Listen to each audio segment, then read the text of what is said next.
Hey guys, my name is Alicia Watson and I will be leading this book study.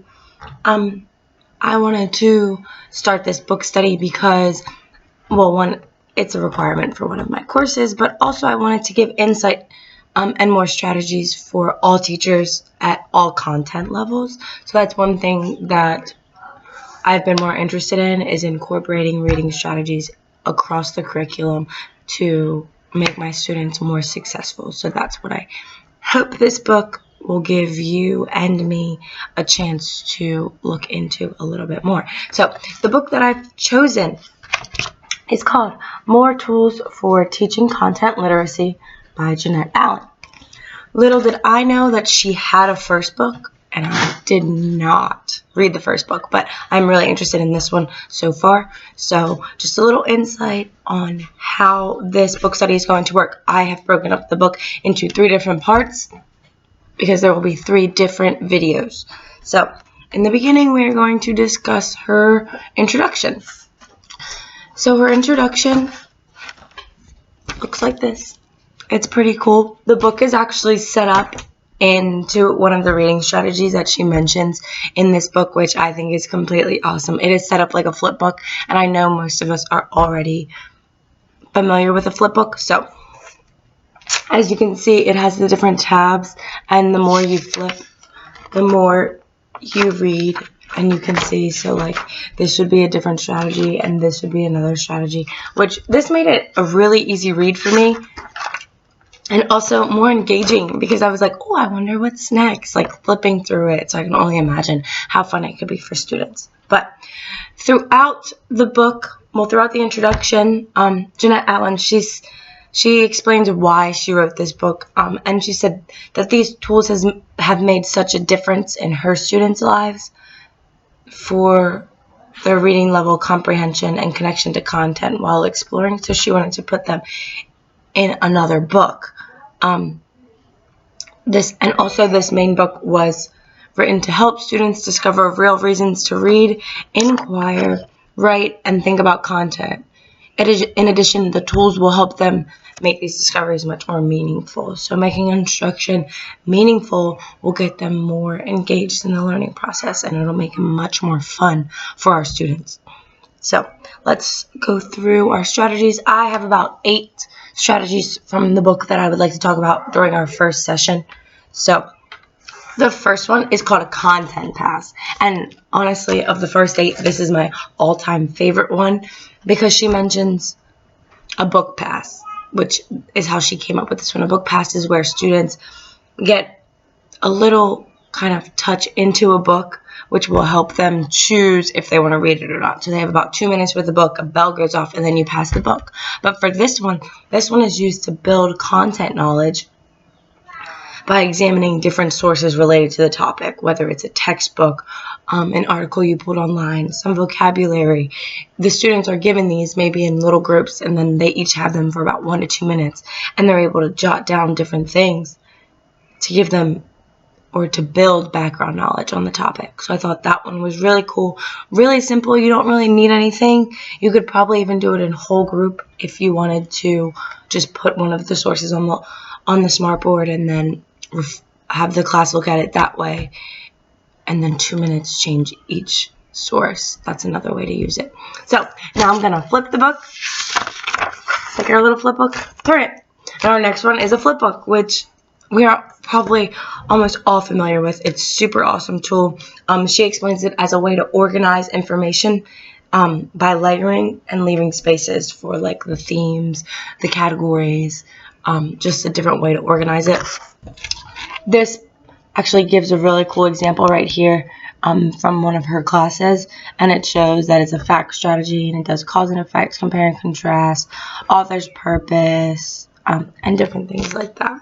So that's pretty cool. It's easy. It's a way to help students actually write their own information to help them memorize it more, which I think is pretty cool. So since it's student constructed, they're much more engaged in the process. So the third one, I don't even have to flip it. I kind of just, if I'm looking at the book this way, I just kind of flip the book and there's more information. So this one is a reaction guide.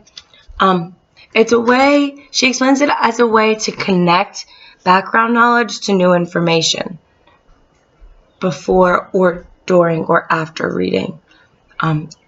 It uses statements to help the students say true or false, or just connect the text to what they already know.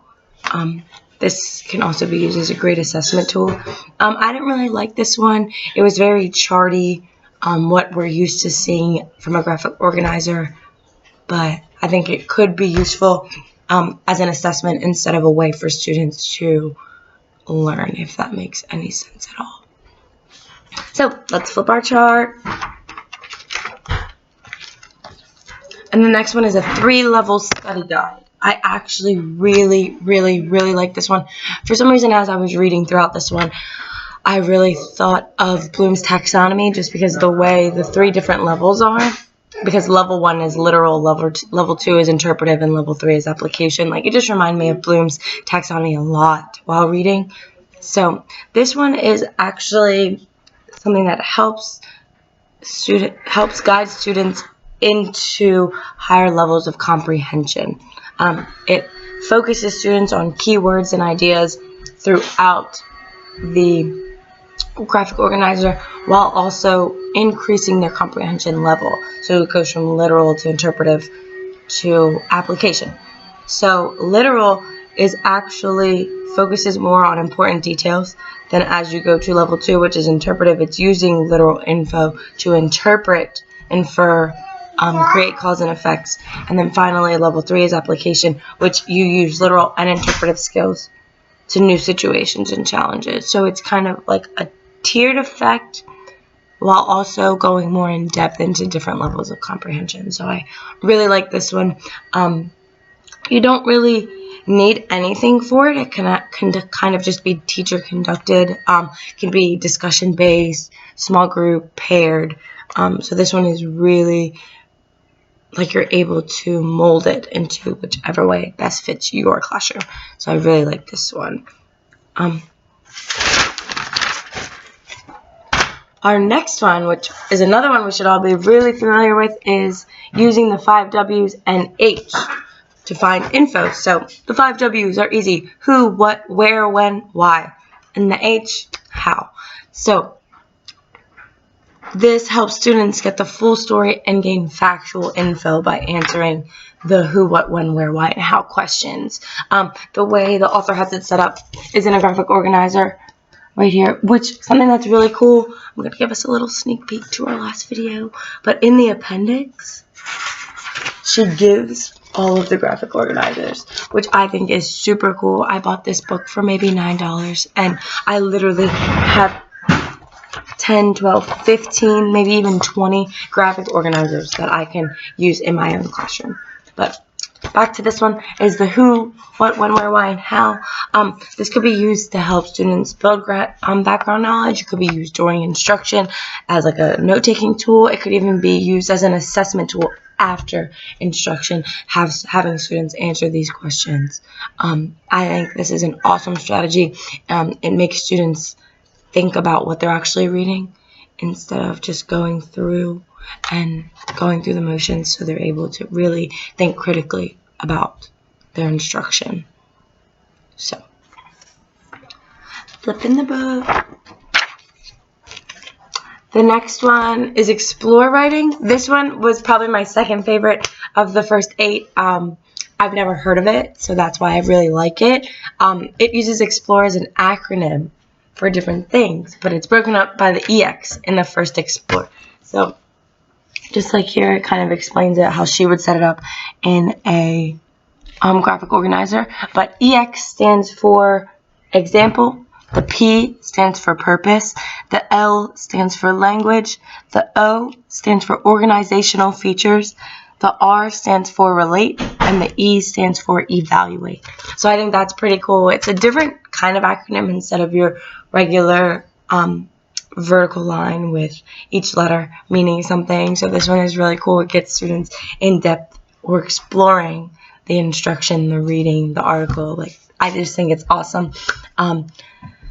So students can write notes in each section as the teacher models. Like, that's the way the author says that she would use it. in her classroom or how she used it in her classroom, which I think is awesome. She recommends a think aloud. So as you're actually writing, you're saying your thinking process out loud to help students gain more insight into how the process might be handled. So I think that's pretty awesome. So like I said, this is my second favorite one. I would definitely be using this in my future classroom. The next one is Fast Track to First Impressions. This one is also cool because I've never heard of it. I've probably seen some type of something like this, but never this way. So this is a previewing tool, so probably can be used as an anticipatory set in your instruction, created to help students focus on previewing text prior to reading. So the students will use this worksheet, which it's given to us right here again, and also given to us in our appendix, which is super awesome. So it's given to us, and the students just go through and kind of slow down throughout their reading instead of just flipping through like, oh, I don't like this, or oh, this is boring, I can just pull out key facts. But this really focuses students and slows down their learning to help them create background knowledge. The author notes that it's much more effective with nonfiction because it's much more factual that way. And it is mainly used as an introductory lesson into a new topic, a new unit, something like that. So finally, we're on to our last one for this video. And this one is called Think, Rethink, Reread, Reexamine, Thinking. This one is also pretty neat. It's kind of another comprehension tool to help students really think about or dive into their thinking more while being introduced to content. So this one can be used during paired or small group instruction and discussions. This is a research-based strategy where there's a lot of research behind the way this graphic organizer was set up. It helps students focus and stay on a topic while they talk, which is pretty cool. It also works during whole group, and it helps them gain insight into reading. So I think this one could be cool. This is one of the ones that really popped into my mind for like a social studies or a science lesson outside of just reading content. So that one, this is like the very first one that I was like, oh, I could use this for a social studies lesson, like right off the bat. So the think part is like a student's initial thoughts. Rethink is them actually rethinking, reevaluating their initial thoughts. Rereading is necessarily, maybe it might be a read aloud or an audio version of the book, and they're just listening, and then afterwards they re-examine their thinking by summarizing, asking questions, and stuff like that. So I really, really, really like how the way this organizer is set up, because it's given, it says think, rethink, and then it dives us into our reread and then our re-examine. So this one is actually super, super awesome. And like I said, in the appendix, all the books are given to us, which is very, very cool. All the graphic organizers. Okay, so for our first day of our book study, we have talked about a content path, a flip chart, reaction guide, 3-level study guide, the 5 W's and H, explore writing, fast track to first impressions, and think, rethink, reread, and re-examine thinking. We will cover another 8 in our next video, so I will see you then. Thank you.